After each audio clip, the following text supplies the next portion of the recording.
কিন্তু তোমার চরণে আমাদের এই মিনতি,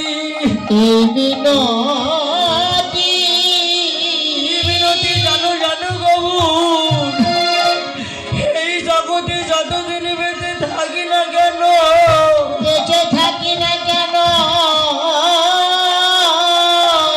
ও গৌরী, তুমি মোদের সুখে রাখো কিংবা দুঃখে রাখো, যেন এই বদনে তোমার কৃষ্ণ না, কৃষ্ণ নামে ভুলে না গৌর।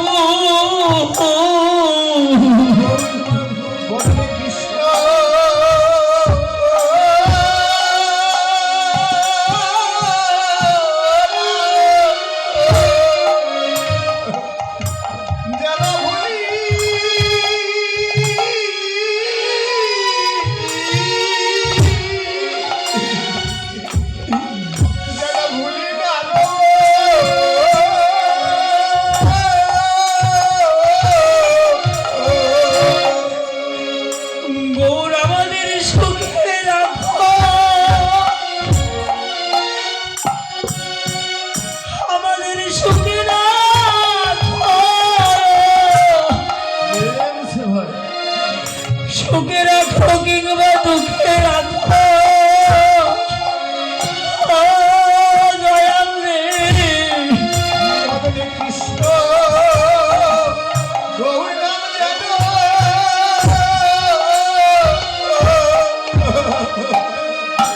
যেন ভুলি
কোনদিন তো গৌরী বলে নয়ন জলে ফেলি নাই, একদিন মনে পড়ে যাবে ভগবানের কথা, মনে পড়ে যাবে ভগবানের কথা, যেদিন আমাদের এই সুন্দর দেহটা মলিন হবে মা, যেদিন আমি বৃদ্ধ হয়ে যাব রে,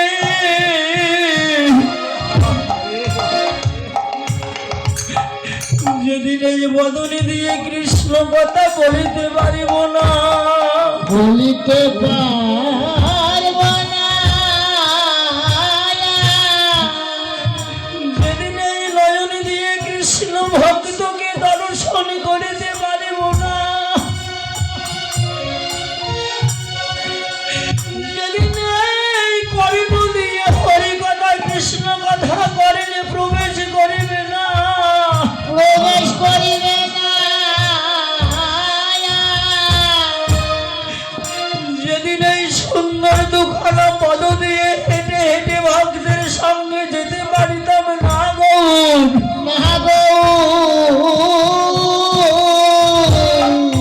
সেদিন মনে পড়ে যাবে ভগবানের কথা, সেদিন মনে পড়ে যাবে ভগবানের কথা, হে দয়াময়, এই স্বাধীন দুর্গম মানব জগৎ তো আমি হারাইলাম গৌর, যদি আমাদেরকে আবার কোনো জন্মে মানব করে পাঠাও গৌর, মানব করে পাঠাও তোমার চরণে এই মিনতি, ও গৌর হে, তুমি হয়েছে সেগুলো জন্ম দিও না গৌর, যেন একজন কৃষ্ণ ভক্ত মায়ের গর্ভে, আরে হরিবল হরিবল, মায়ের গর্ভে মোদের জন্ম দিও। কৃষ্ণ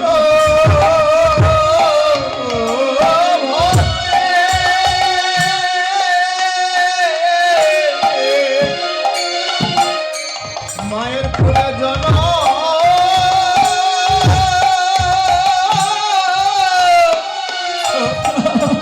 গৌরী জনম দিও।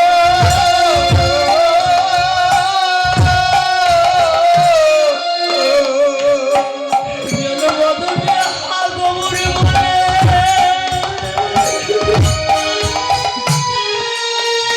আমরা হাগবুর বলে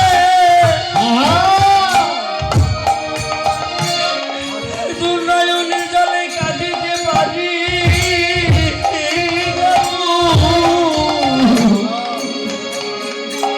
বদনে হাগো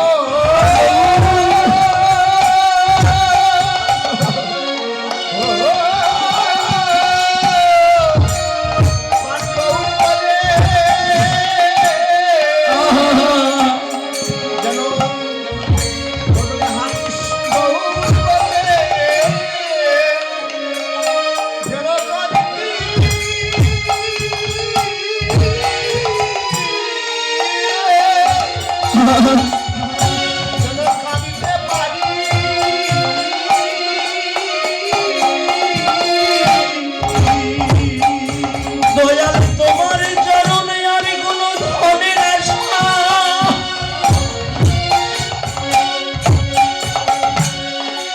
আর কোনো ধনের আশা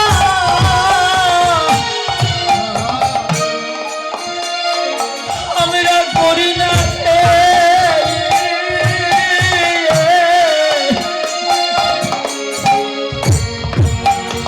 আমি একজন কৃষ্ণ ভক্ত মায়ের গর্ভে পড়ে, মোদের জন্ম দিয়ে গবু ধরে আশা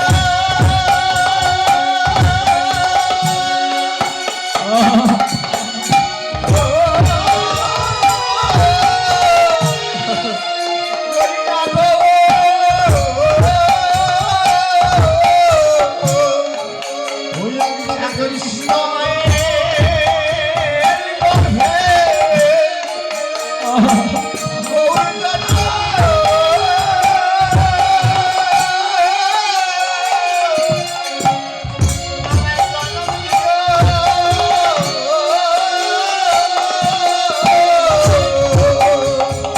ও গৌর হে,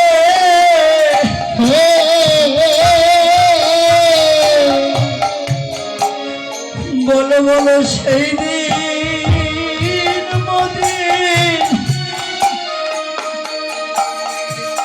মোদের ভাগ্যে আর কবে বা হবে।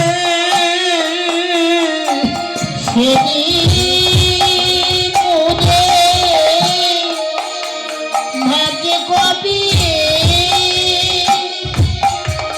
কবে না হবে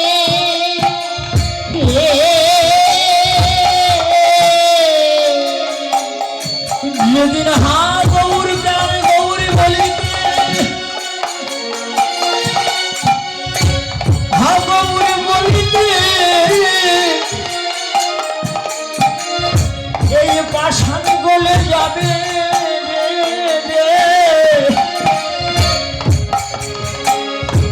বলো বলো সেই দিন মোদের ভাগ্যে আর কবে বা হবে। সেদিন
মহাপ্রভু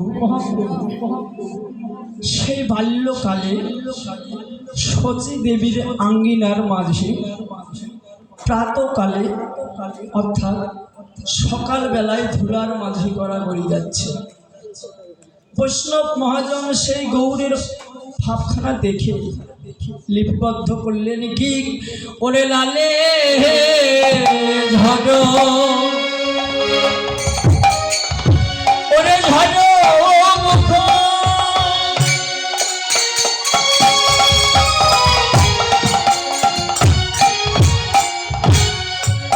ওরে দেখিতে,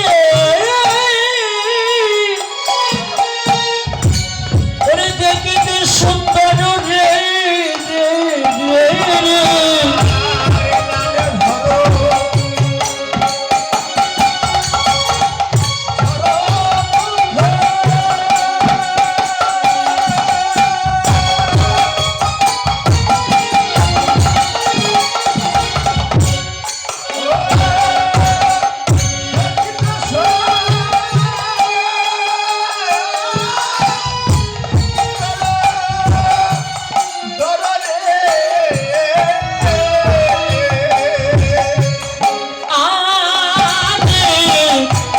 ওরে পাকা বিম্ব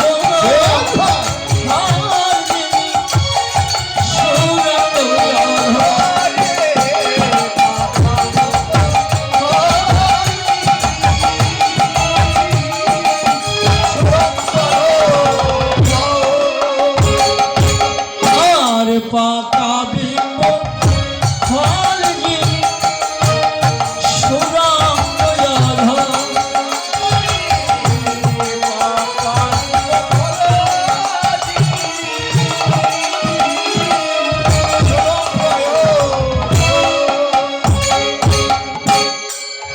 লালে ঝরে ঝরো মুখ দেখিতে সুন্দর, পাকা বিম্ব ফল যিনি সুরঙ্গ অধর।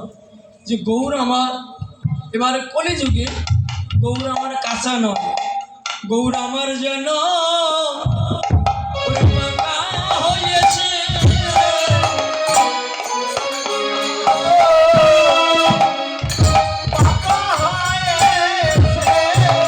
যেন গৌর মধুর পাকা হয়েছে, কেন গৌর মোরে পাকা হয়েছে, এই কলির জীবকে উদ্ধার করিবে বলে আজ গৌরী যেন মদে পাকা হয়েছে। উদ্ধার করবে বলে গৌর আমার পাকা হয়েছে, কলির জীবকে উদ্ধার করিবে বলে তাই তো পাকা হয়েছে।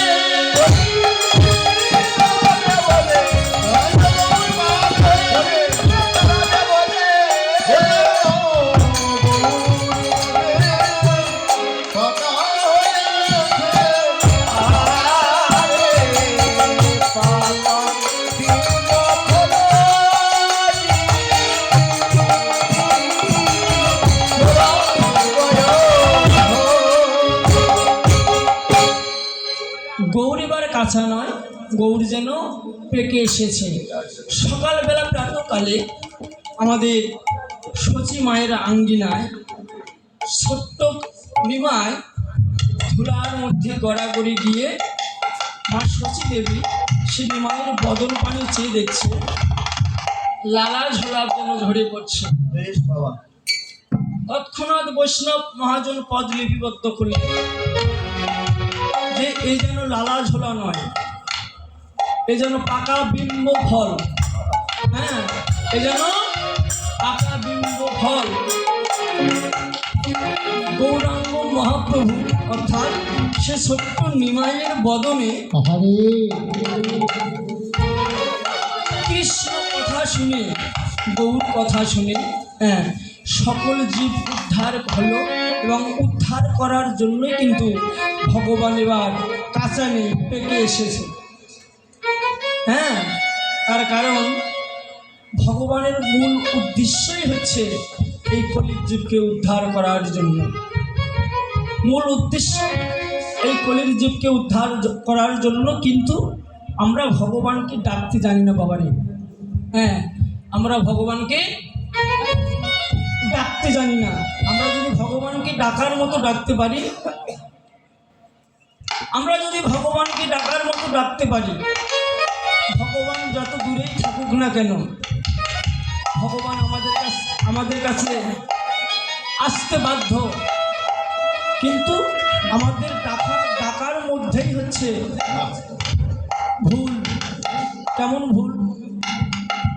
যে আমরা ডাকি বটে, কিন্তু সে ডাকের মধ্যে কোনো প্রেম নেই, প্রেমবিহীন। ওই প্রেমবিহীন দেহে যতই আমি ভগবানের আরাধনা সেবা অর্চনা করি না কেন, কখনো আমার গৌর গোবিন্দের কৃপা লাভ হবে না। শ্রীরাম নবদ্বীপে দেখেন, নিমাইয়ের বাড়ির একটু দূরে ছিল হচ্ছে মুরারি গুপ্তের ছোট্ট একটি কুটির। মুরারি গুপ্ত, এই মুরারি গুপ্ত কিন্তু প্রতিদিন ভিক্ষা করে মধ্যাহ্নে এসে মহাপ্রভুর ভোগ লাগায়। তাই একদিন এই মুরারি গুপ্ত ভিক্ষা করে নিয়ে এসে মধ্যাহ্নে ভগবানের সেবা লাগিয়ে মুরারি গুপ্ত ঘরের মন্দিরের দরজাখানা যেন বদ্ধ করে দিয়ে নয়ন জলে কাঁদছেন আর বলছে, প্রভু, জগতে শুনেছি যে কোনো ভক্ত যদি নয়ন জলে ডাকার মতো ডাকতে পারে, ভগবান দূরে থাকতে পারে না। তা আমার তো তোমাকে ডাকার মতো আমার তো সেই প্রেম ভক্তি নেই। তাই তুমি যদি তোমার চরণে স্থান দিয়ে কৃপা করে একবার আমাকে দেখা দিতে, আমি তোমার কাছে কিছু চাই না, তোমার বদনটা দেখে যেন আমার তাপিত পরাণটা যেন শীতল হয়ে যেত। তা ভক্ত যখন এমনভাবে আকুল কণ্ঠে ডাকে, ওই যে মুরারি গুপ্তের মন্দিরের পাশে হচ্ছে জগন্নাথ মিশ্রের ঘর।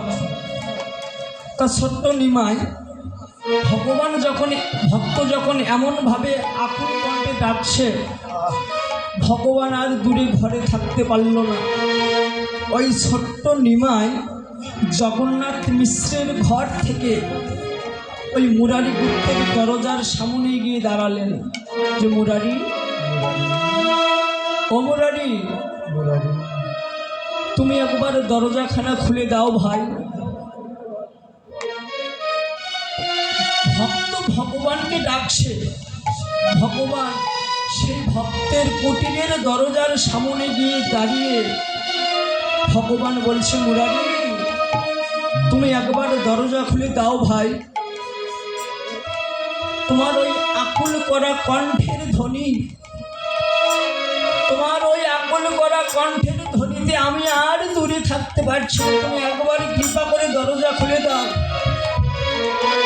এমনভাবে যখন ডাকছে, সেই ছোট্ট নিমাই মুরারি গুপ্ত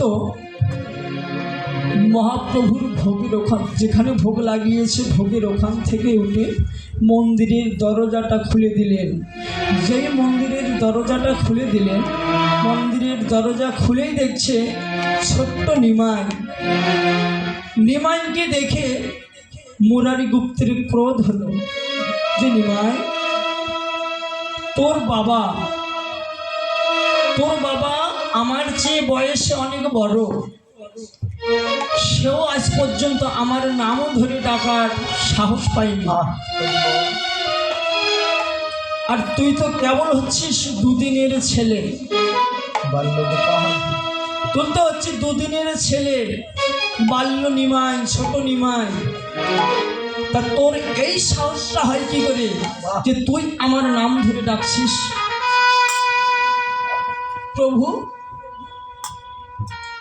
প্রভুকে বলছে মুরারি গুপ্ত যে, তুই মাত্র ছোট্ট নিমাই, তুই এই বয়সে তুই আমার নাম ধরে ডাকছিস, তুই এই সাহস কোথায় পেয়েছিস? ভগবান ওই মুরারি গুপ্তকে বলছে, মুরারি গুপ্ত তুমি এমন করে বলো না ভাই, তুমি একবার আমার কাছে এসো। হ্যাঁ দাদাটা খুলে দেন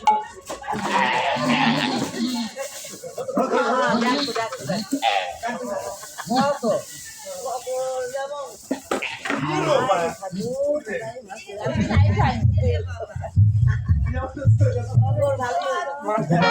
গোপাল ফেলে দিচ্ছে।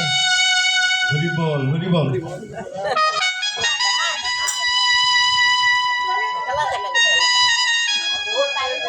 হরি বল।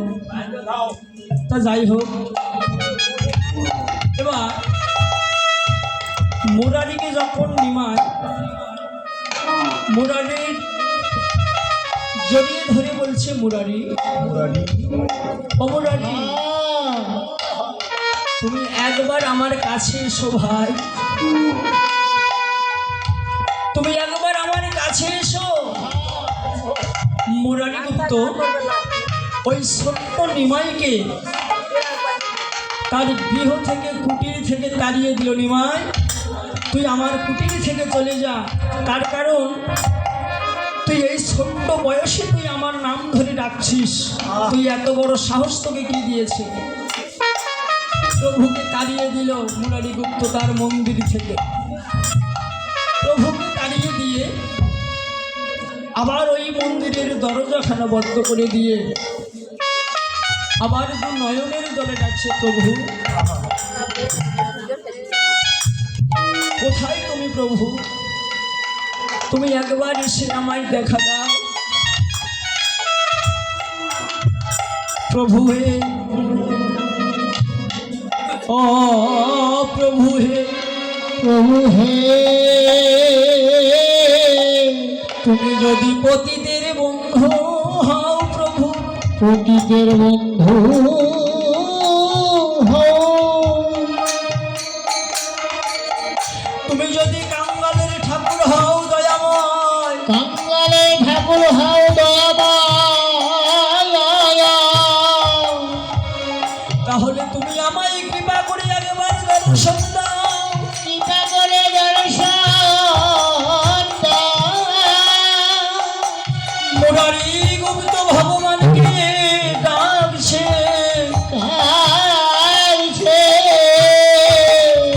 মুরারি গুপ্তের নয়ন দিয়ে টব টব করে জল ঝরে পড়ছে। ভক্ত যেমন আকুল কণ্ঠে যখন ভগবানকে ডাকলো, ভগবান ওই মুরারি গুপ্তের ডাক সহ্য করতে না পেরে ওই ছোট্ট নিমাই, ছোট্ট নিমাই আবার ছুটে গেলেন মুরারি গুপ্তের মন্দিরের সামনে। মুরারি গুপ্তের সামনে ওই মুরারি গুপ্তের মন্দিরের সামনে গিয়ে বলছে, মুরারি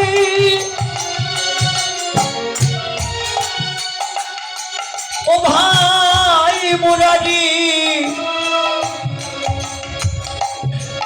তুমি আর ওই ঘরে থেকো না মুরারি, তুমি একবার তোমার মন্দিরের দরজাখানা খুলে দাও ভাই।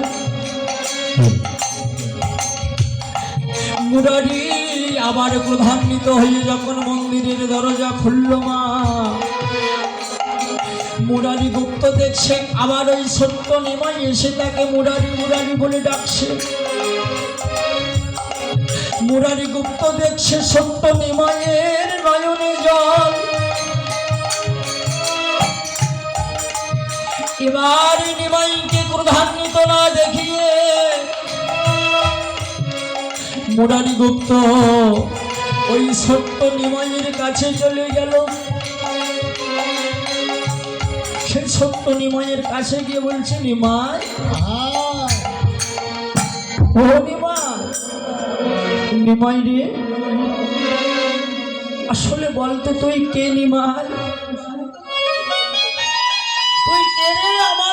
ধরে ধরে ডাকছিস? তুই বারবার কেন আমাকে বিরক্ত করতে আসিস নিমাই বল, একবার খুলে বল।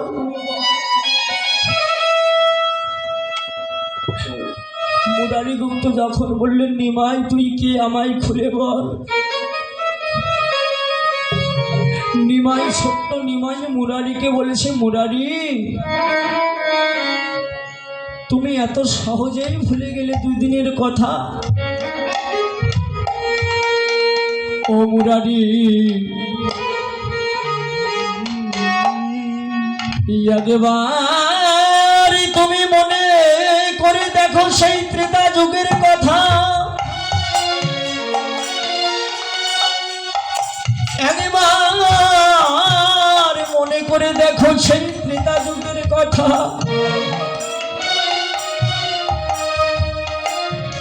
ত্রেতাই তুমি ছিলে,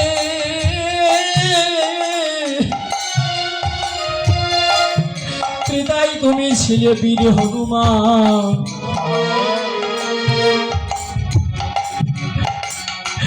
আর আমি ছিলাম তোমার সেই পরম পূজনীয় প্রভু শ্রী রামচন্দ্র। যে না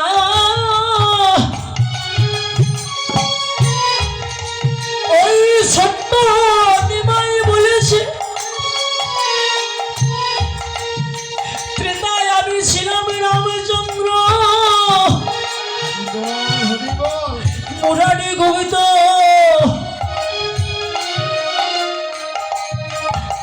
প্রভুর যুগল চরণ বক্ষে জড়িয়ে নিয়ে কাঁদিছে করুণাময়। তোমার এত দয়া এত করুণা কোথায় গেল সেই সত্য যুগ, আর কোথায় এলো সেই কলিযুগ? ও প্রভু তুমি যখন আজ আমায় দর্শন দিয়েছো প্রভু, তুমি আজ যখন আমায় চরণ দিয়েছো, তোমার চরণে আমি আর কিছু চাই না প্রভু। ও প্রভু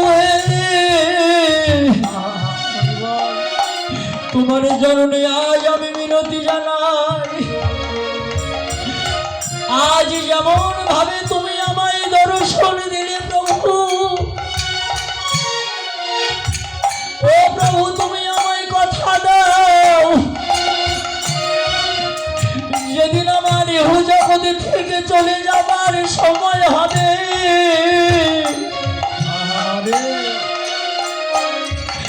যেদিন আমার দেহ মন্দির থেকে আমার প্রাণ পাখিটা বাহির হয়ে যাবে, তোমার চরণে আমি মিনতি জানাই প্রভু হে, প্রভু হে আজ যেমন ভাবে তুমি আমায় দেখা দিলে,